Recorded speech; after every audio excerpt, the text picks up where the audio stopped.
आज मध्यकालीन भारतीय इतिहास के बारे में हम लोग देखते हैं कि मध्यकालीन भारतीय इतिहास है क्या और इसके बारे में जो महत्वपूर्ण पॉइंट हैं उनका अध्ययन आज करते हैं। तो मध्यकालीन भारतीय इतिहास राजपूत काल के बाद जो शुरू होता है, तुर्कों का आक्रमण, तो वहां से शुरू करते हैं। तो पहला आक्रमण तो 712 में मोहम्मद बिन कासिम के द्वारा हुआ था, लेकिन हम शुरू करते हैं गजनवी वंश से। वहां पर आपको चूंकि राजपूत काल से ही में ही पढ़ने को मिल जाएगा वो, तो मोहम्मद बिन कासिम के बारे में ना पढ़ करके यहाँ से गजनी वंश से शुरू करते हैं। तो अब देखते हैं इसके बारे में कि गजनी वंश, जिसे यामिनी वंश के नाम से भी जाना जाता था, इस वंश के संस्थापक जो हैं अल्पतकीन थे और अल्पतकीन ने 963 में इस वंश की स्थापना की और इन्होंने जो है अपनी राजधानी गजनी को बनाया। ठीक, गजनी को राजधानी बनाया।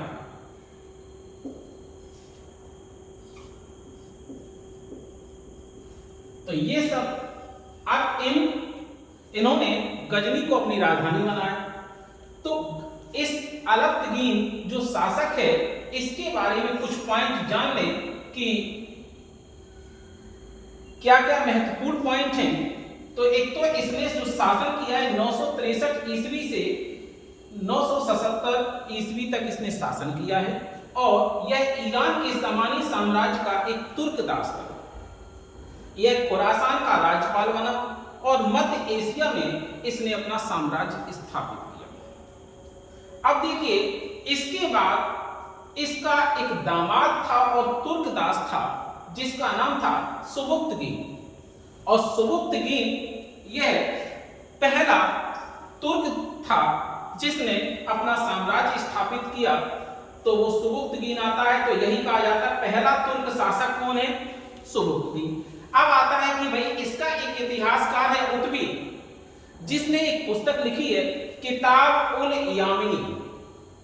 इसमें इसने सुबुक्तगीन के आक्रमण को जिहाद बताया, यानी कि सुबुक्तगीन के आक्रमण को उतबी ने अपनी पुस्तक किताबुल यामिनी में जिहाद से तुलना की है कि ये जिहाद के रूप में इसने शुरू किया था।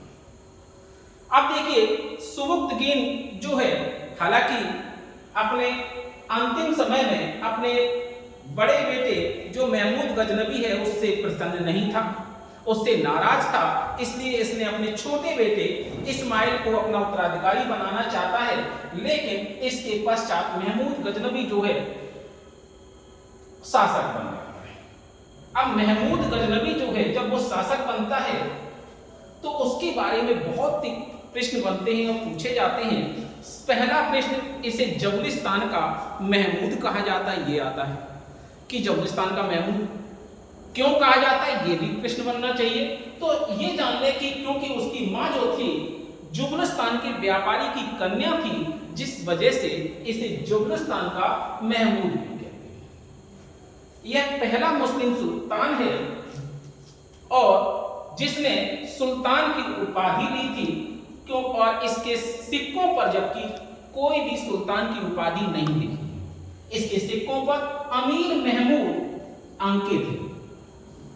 अब देखिए, खलीफा ने, जो बगदाद के खलीफा थे अल कादिर बिल्ला, इन्होंने इसको किस उपाधि से संबोधित किया है? इन्होंने भी इसे कहीं भी सुल्तान की उपाधि नहीं दी। तो इन्होंने जो उपाधियां दी हैं, एक तो दी है यामीन उद दौला, जिसका अर्थ है साम्राज्य की दाहिनी भुजा। यामीन का अर्थ होता है दाहिनी भुजा और दौला का अर्थ होता है साम्राज्य, यानी कि मुस्लिम साम्राज्य की दाहिनी भुजा इसे बताया। एक दूसरी उपाधि अल कादिर बिल्ला ने ही इनको दी है, जिसे आमीन उल मिल्लाह कहते हैं। ये क्या है? मुस्लिम प्रजा का स्वामी इसका अर्थ होता है। ठीक, आप देखते हैं आमीन होता है स्वामी और मिल्ला मतलब मुस्लिम प्रजा का। आप देखिए इसके बारे में इसने कितने भारत पर आक्रमण किए हैं। ये कहा जाता है कि इसने भारत पर 17 आक्रमण किए। तो इसने 17 आक्रमण किए हैं या नहीं किए इसके बारे में कहीं स्पष्ट साक्ष्य नहीं मिलते, लेकिन एक महोदय हैं सर हेनरी इलियट, इनका ये कथन है कि महमूद गजनबी ने भारत पर 17 बार आक्रमण किए थे। अगर क्वेश्चन आए कि ये भारत पर 17 बार आक्रमण किए थे, ये कथन किसका है, तो यह सर हेनरी इलियट का है। अब देखिए इसमें के जो द्वारा भारत पर जो आक्रमण किए गए थे उनमें से 3 प्रमुख हैं आक्रमण। ठीक, तो उन 3 आक्रमणों में जो पहला आक्रमण है वो कौन सा है कि एक तो 1001 ईस्वी में इसने हिंदुशाही शासक जयपाल को पराजित किया था, और ये वही जयपाल है जिसने सुबुक्तगीन के पहले यहाँ के शासक थे एक पीराई, उनको पराजित किया था, और इसी पीराई को पराजित करके ये सुबुक्तगीन शासक बने थे। तो ये हिंदुशाही शासक थे, इन्हें जब पराजित किया और ये कई बार इनका सामना किया गजनबी का, लेकिन सामना नहीं कर पाए, तो इसकी वजह से ये बाद में अपनी स्वयं की चिता जला करके उसी में कूद करके जान गए। अब आते हैं एक और है थानेश्वर का चक्रस्वामी मंदिर, इसे इन्होंने 1014 ईस्वी में लूटा। सबसे महत्वपूर्ण जो लूट है 1025 की सोमनाथ का मंदिर, जो चालुक्यों का राज मंदिर भी कहा जाता है, इसको लूटा था, और इसका निर्माण उस समय वहां के शासक भीम द्वितीय ने किया था। हालांकि इस मंदिर का अंतिम रूप से पुनर्निर्माण कुमारपाल ने किया था।